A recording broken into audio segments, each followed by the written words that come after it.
ثقة ونرى النتيجة من غير ما تفكر. مش وليد سليمان.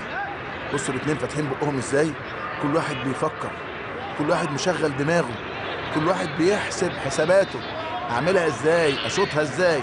بالتاكيد اللي هيشوط زي ما بقول لك من غير ما تفكر عبد الله السعيد ليه اكتر من هدف مع النادي الاسماعيلي من اللعبه دي. عبد الله السعيد والمواجهه والتسديد، عبد الله السعيد والهدف جاء. النهايه السعيده للشوط الاول، عبد الله السعيد الهدف جاء.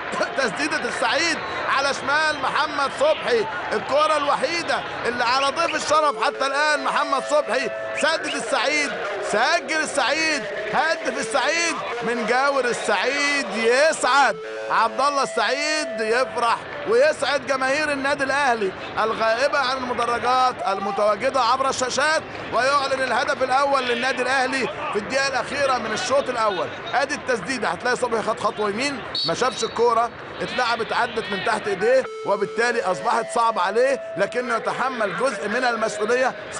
صعبه